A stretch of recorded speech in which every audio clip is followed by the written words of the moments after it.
ई-लाइट study platform पर आप सभी का पुनः स्वागत है। इस वीडियो में डिस्कशन करेंगे राष्ट्रीय, अंतर्राष्ट्रीय तथा हिमाचल प्रदेश के 14 अक्टूबर 2020 के अति महत्वपूर्ण एमसीक्यू के बारे में। आज का पहला प्रश्न है, पूर्व केंद्रीय मंत्री बाला साहेब विखे पाटिल की आत्मकथा का विमोचन किसके द्वारा किया गया? गृह मंत्री अमित शाह, प्रधानमंत्री नरेंद्र मोदी जी, वित्त मंत्री निर्मला सीतारमण या फिर रमेश पोखरियाल? आपको बता दें, इस प्रश्न का सही उत्तर है ऑप्शन नंबर बी, प्रधानमंत्री श्री नरेंद्र मोदी जी द्वारा पूर्व केंद्रीय मंत्री बाला साहेब विखे पाटिल की आत्मकथा का विमोचन किया। वीडियो के आगे बताएंगे कि ये कौन शख्स है, किस तरह से फेमस है, क्या इनके जीवन का प्रभाव है, किसके लिए इनकी इतनी महत्वपूर्ण खबरें विभिन्न तरह के समाचार पत्रों में आजकल आपको प्रकाशित होती हुई दिख रही है। याद रखिएगा, पाटिल की आत्मकथा का नाम देहा बिचबा करनी है, जिसका मतलब है अपना जीवन किसी नेक काम के लिए समर्पित कर देना। यदि किसी की जीवनी का इस तरह का कोई वाक्य हो वहाँ पे और हमारे प्रधानमंत्री उसका विमोचन करेंगे तो आप आइडिया लगा सकते हैं कि कितना बड़ा और महान व्यक्तित्व होगा बाला साहेब विखे पाटिल जी का। मुख्यमंत्री सौर स्वरोजगार योजना किस राज्य द्वारा शुरू की गई? देखिए, आपसे पूछा जा रहा है मुख्यमंत्री सौर स्वरोजगार योजना किस राज्य द्वारा शुरू की जा रही है? उत्तराखंड, उत्तर प्रदेश, राजस्थान या फिर हिमाचल प्रदेश? तो इस प्रश्न का सही उत्तर है ऑप्शन नंबर बी, उत्तराखंड के द्वारा से शुरू किया गया है। तटीय सुरक्षा अभ्यास सागर कवच का आयोजन नौसेना द्वारा कहां पर किया गया? सागर कवच के बारे में आपको बताना है, कहां पे इसका आयोजन किया गया? गोवा, कर्नाटक और गुजरात के तटीय क्षेत्र में, या फिर केरल, कर्नाटक और लक्षद्वीप के तटीय क्षेत्र में, या फिर गोवा, लक्षद्वीप और गुजरात के तट के क्षेत्र में, उपरोक्त में से कोई नहीं? तो आपको बता दें, इस प्रश्न का सही उत्तर है option number B, Kerala, Karnataka और लक्षद्वीप के तटीय क्षेत्रों में नौसेना के द्वारा सागर कवच तटीय सुरक्षा अभ्यास का आयोजन किया गया। यह प्रश्न हमारा अलाइड सर्विसेज की परीक्षा से प्रेरित है। ऐसे प्रश्न हिमाचल प्रदेश में अलाइड सर्विसेज की परीक्षा में देखने को मिलते हैं। इसरो वर्ष 2025 में किस ग्रह पर अंतरिक्ष मिशन शुरू करने की योजना बना रहा है? मंगल ग्रह, बुध ग्रह, शुक्र ग्रह या फिर शनि ग्रह? तो आपको बता दें, इस प्रश्न का सही उत्तर है ऑप्शन नंबर सी, यानी शुक्र ग्रह is the right answer. Next one, अगला प्रश्न है, अंतर्राष्ट्रीय बालिका दिवस कब मनाया जाता है? 10 अक्टूबर, 11 अक्टूबर, 12 अक्टूबर या फिर 14 अक्टूबर? तो इस प्रश्न का सही उत्तर है 11 अक्टूबर को मनाया जाता है अंतर्राष्ट्रीय बालिका दिवस। याद रखिएगा, इस बरस की थीम थी my voice my equal future. और इससे ज़्यादा जो महत्वपूर्ण है वो आपको याद रखना है, पहला अंतर्राष्ट्रीय बालिका दिवस बनाया गया 11 अक्टूबर 2012 को, तब इसकी थीम थी बाल विवाह उन्मूलन। 10 अक्टूबर 2020 को बनाए गए विश्व प्रवासी पक्षी दिवस की थीम क्या थी? तो देखिए, आपको यहाँ पे इन चार ऑप्शनों में से फाइंड आउट करना है कि जो 10 अक्टूबर को बनाया गया विश्व प्रवासी पक्षी दिवस, उसकी थीम क्या है। तो आपको बता दें, the right answer is here option number C, words connect our world is the theme. ये थीम थी, आपने याद रखना है, 10 अक्टूबर 2020 को जो बनाया गया विश्व प्रवासी पक्षी दिवस। 10 अक्टूबर 2020 को बनाया गया अंतर्राष्ट्रीय मानसिक दिवस की थीम क्या थी? देखिए, आपसे मानसिक दिवस के बारे में पूछा जा रहा है। दोनों प्रश्नों को इंटरलेट कर लीजिएगा क्योंकि दोनों 10 अक्टूबर को ही बनाए जाते हैं। तो यहाँ पे आपको बता दें, इस प्रश्न का सही उत्तर है ऑप्शन नंबर सी, यानी mental health for all. Video के शुरू में मैंने आपको बताया था कि आपको बहुत ही महत्वपूर्ण जानकारी देंगे। प्रबर रूरल एजुकेशन सोसाइटी का नाम बदलकर क्या रख दिया गया है?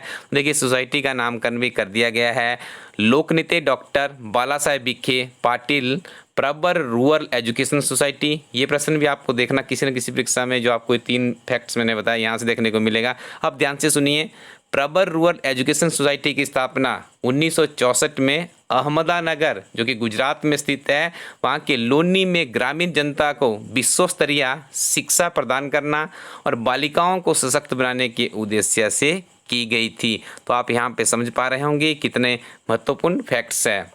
आगे हम डिस्कशन करेंगे आज के इस वीडियो में संपूर्ण नोबेल पुरस्कारों के बारे में, क्योंकि नोबेल पुरस्कार 6 क्षेत्रों में दिया जाता है। 6 के 6 क्षेत्रों का चयन हो चुका है।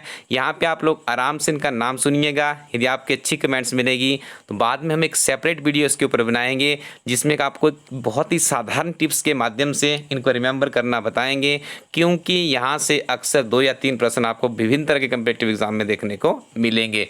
पहला प्रश्न है, वर्ष 2020 के अर्थशास्त्र में नोबेल पुरस्कार किन वैज्ञानिकों को दिया गया? याद रखिएगा, नोबेल पुरस्कार इकोनॉमिक्स की, अर्थशास्त्र की बात यहाँ पे की जा रही है। अमेरिकी अर्थशास्त्री है पॉल और मिलग्रोम और रॉबर्ट बी विल्सन, इन्हें दिया गया 2020 का नोबेल पुरस्कार। उसके बाद रसायन यानी फिजिक्स का किसे दिया गया? याद रखिएगा, इमैनुअल सांपोतिए और जेनिफर ए डुन्ना को दिया गया है केमिस्ट्री में। ठीक है जी, 2020 का पुरस्कार। और अब बात की जा रही है यहाँ पे भौतिकी यानी फिजिक्स का किसे दिया गया है? रोजर पेनरोस और राइनहार्ड गेंजेल और आंद्रे गेज को दिया गया। अब बात करते हैं मेडिसिन की, चिकित्सा की। तो चिकित्सा के क्षेत्र में दिया गया हार्वी जे आल्टर को और माइकल ह्यूटन तथा चार्ल्स एम राइस को दिया गया है मेडिसिन के क्षेत्र में बेहतरीन काम करने के लिए। 2020 का साहित्य पुरस्कार दिया गया, कवियत्री है लुइस ग्लुक को दिया गया। और 2020 का शांति नोबेल पुरस्कार दिया गया है वर्ल्ड फूड प्रोग्राम के लिए। आप इसका स्क्रीनशॉट भी रख सकते हो, यदि आप इस तरह से लेना चाहें यहाँ पर तो आप इसका स्क्रीनशॉट अपने पास रखिएगा। जिस भी एग्जामिनेशन में आप जाएंगे तो आप इन चीज़ों को अच्छे से 1 या 2 बार पढ़ लीजिएगा। डेफिनेटली आपको यहाँ से बहुत ही लाभ मिलने वाला। ये स्क्रीनशॉट अपने पास रख लीजिए। सेकंड आपने आई थिंक ले लिया होगा, बस ये आपको अपने पास रखने हैं, यहीं से आपको प्रश्न देखने को मिलेंगे। आपको एक बहुत ही महत्वपूर्ण सूचना दे दें, हमारी टीम JOIT के ऊपर काम कर रही है। हमारी कोशिश होगी कि JOIT की एक ही किताब के अंदर 7,000 से लेकर 10,000 तक का एक क्वेश्चन बैंक तैयार किया जाए। इस किताब में 30 से 35 चैप्टर आपको कंप्यूटर साइंस के मिलेंगे, जिसमें ऐसी नवीनतम जानकारियां हमारी टीम के द्वारा संग्रहित की गई है। जैसे एक उसमें एक वर्ड यूज़ किया गया आपके सिलेबस में IT तथा ITES, 9th to 12th तक के जो IT का सिलेबस है उसमें से भी प्रश्न वहाँ पे आ सकते हैं। RNP रूल्स में क्लियर किया गया है। लेटेस्ट टेक्नोलॉजी की बात करें, Word, Excel, PowerPoint etcetera, जो विभिन्न तरह के ऐसे हमने उसमें 30 से 35 चैप्टर लिए गए, उनके ऊपर काम किया जा रहा है। इसी किताब के अंदर हम आपको विभिन्न तरह के कम्पिटिटिव एग्जाम्स में जो ओल्ड क्वेश्चन पेपर, जैसे JOIT की बात करें, उस कंप्यूटर ऑपरेटर्स का हो जाता है, असिस्टेंट प्रोग्रामर का हो गया, उसके बाद यदि बात करें डाटा एंट्री ऑपरेटर्स की एग्जामिनेशंस होती है, तो वो सारी चीज़ें यहाँ पे इसमें वो क्वेश्चन पेपर भी सम्मिलित कर दिए गए हैं। साथ में विभिन्न तरह के जो एंट्रेंस के लिए कम्पिटिटिव एग्जाम्स होते हैं उसमें से भी कुछ प्रश्न निकाले गए जो हमें महत्वपूर्ण लगे हैं। हर चैप्टर में पहले आपको थ्योरी उपलब्ध करवाई जाएगी, उसके बाद आपको उस चैप्टर की समरी मिलेगी, उसके बाद उस समरी के बाद आपको एब्रीवेशंस उपलब्ध करवाई गई है, फिर सिंगल लाइनर क्वेश्चन है, उसके बाद MCQ। इस तरह से कुल मिला के इस किताब में 7,000 से लेकर 10,000 तक का काम हमारी टीम कर रही है। काफ़ी बेहतरीन प्रोडक्ट आपको दिया जाएगा। इस प्रोडक्ट के लिए कम से कम आपको अभी आने वाले 8 से 10 दिन अभी इंतज़ार करना होगा। आगे डिस्कशन करेंगे हिमाचल प्रदेश के बहुत ही महत्वपूर्ण करंट अफेयर्स के बारे में। पहला प्रश्न है, हिमालय क्षेत्र की सबसे बेहतर IIT का दर्जा किस संस्थान को प्राप्त है? देखिए, यदि आपको पता होगा तो आप यहाँ पे इस प्रश्न का आसानी से उत्तर कर सकते हैं कि हमारा जो IIT मंडी है, जो कि कमांद में स्थित है, काफ़ी अच्छा काम कर रहा है। तो हिमालयन क्षेत्र में यदि बात की जाए बेस्ट IIT इंस्टीट्यूशन की, तो आप इसका उत्तर करेंगे IIT मंडी। कहाँ पे स्थित है, आप इस नाम को भी याद रखिएगा, कई बार छोटी परीक्षाओं में नाम भी पूछ लिया जाता है। IIT मंडी द्वारा सुपर कंप्यूटर केंद्र स्थापित करने के लिए किस संस्थान के साथ 17 करोड़ का करार किया है? ADAC, BTEC, CDAC या DDAC? ठीक है, तो इस प्रश्न का सही उत्तर होगा CDAC के साथ 17 करोड़ रुपए का करार किया गया है। IIT मंडी द्वारा सुपर कंप्यूटर स्थापित करने की बात यहाँ पर की जा रही है। CDAC क्या होता है? Centre for development of advance computing. याद रखिएगा, ये कहाँ पे स्थित है? पूना में स्थित है। मनाली सरचू लेह राजमार्ग पर स्थित दारचा बस्सी पुल किस नदी पर बनाया गया है? नर्मदा, सिंधु, भागा या फिर ब्यास नदी? तो इस प्रश्न का सही उत्तर है ऑप्शन नंबर C, भागा नदी पर इसे बनाया गया है। दारचा बरसी पुल 360 मीटर लंबा है। याद रखना है कितना लंबा है, 360 मीटर लंबा है। यह देश का दूसरा सबसे लंबा पुल है। इस पुल का निर्माण पर 27.25 करोड़ रुपए का खर्चा आया है। दारचा लाहौल में केलंग से 33 किलोमीटर की दूरी और 11,020 फीट ऊंचाई पर स्थित है। ये भी याद रखिएगा। देखना आपने अटल सुरंग की बात करें या ये दो ब्रिज जिनका इनॉग्रेशन किया गया है हाल ही में, यहाँ से आपको प्रश्न जरूर देखने को मिलेंगे हिमाचल प्रदेश के करंट अफेयर्स में। मनाली सोलंग लेह राजमार्ग पर स्थित पलचान पुल किस नदी पर बनाया गया है? रावी नदी, ब्यास नदी, नर्मदा नदी या फिर सिंधु नदी? तो इस प्रश्न का सही उत्तर होगा ऑप्शन नंबर बी यानी ब्यास नदी पर इसे बनाया गया है। पचलान पुल छोटा पुल है, 110 मीटर ही लंबा है और इसके ऊपर 12.83 करोड़ रुपए का खर्चा किया गया है। अगला प्रश्न ध्यान से सुनिएगा। 12 अक्टूबर 2020 को केंद्रीय रक्षा मंत्री श्री राजनाथ सिंह द्वारा हिमाचल प्रदेश के किन दो पुलों का लोकार्पण किया गया? तो यहाँ पे आपको उनका उत्तर फाइंड आउट करना है। 4 ऑप्शन आपके सामने है, जल्दी से इन्हें पढ़ लीजिए, वीडियो को पॉज कर लीजिए। इसका सही उत्तर आपको बता देते हैं ऑप्शन नंबर सी, पलचान पुल तथा दारचा बस्सी पुल का इनॉग्रेशन किया गया रक्षा मंत्री श्री राजनाथ सिंह जी द्वारा 12 अक्टूबर 2020 को वर्चुअली तरीके से इसका इनॉग्रेशन किया गया।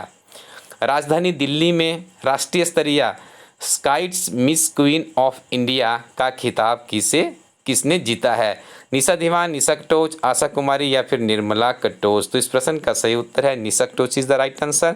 इनका संबंध चंबा जिला के डलहौजी क्षेत्र से रहा है।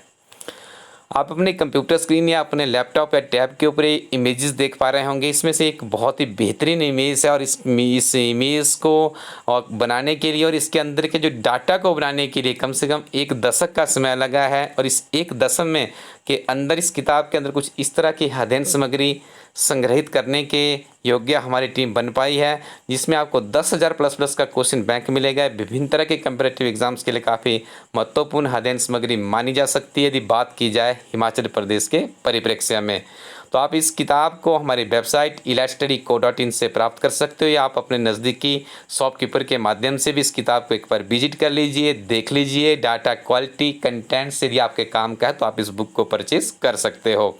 यदि आपको पिछले 9 महीने के करंट अफेयर्स 2 किताबों में ही चाहिए और जिसमें हिमाचल प्रदेश के करंट अफेयर्स हो, गिरिराज समाचार पत्र का सारांश हो, राष्ट्रीय तथा अंतर्राष्ट्रीय घटनाओं का सटीक सारांश हो, जनवरी से जून के लिए आप इस किताब को ट्राई कर सकते हैं। और यदि आपने अभी लेटेस्ट 3 महीने के करंट अफेयर्स पढ़ने हैं जुलाई, अगस्त और सितंबर के, तो आप इस किताब को ट्राई कर सकते हैं। ये सारी किताबें आपको हमारी वेबसाइट elitestudy.co.in पर मिल जाएगी। इसके लिए आप हिमाचल प्रदेश के विभिन्न तरह के डीलर्स के माध्यम से भी इन बुक्स को परचेज कर सकते हैं। डीलर्स के नाम और यहाँ पे उपलब्ध है, तो आप यहाँ से इसको एक बार कॉल कर लीजिएगा। डिफरेंट तरह के डीलर्स को लगभग पूरे हिमाचल में हमारी बुक्स की एक्सेस धीरे धीरे बनती जा रही है, लेकिन फिर भी आप अपने ट्रैवलिंग करने से पहले शॉपकीपर को कॉल कर लीजिएगा। यदि उनके पास बुक्स अवेलेबल होगी तभी आप लोग लीजिएगा, अदरवाइज आप हमारी वेबसाइट elitestudy.co.in से भी प्राप्त कर सकते हो। हमारे पास इसका वेबसाइट पर काफ़ी अच्छा स्टॉक अभी अवेलेबल है। Thank you very much. Keep watching elite study YouTube channel.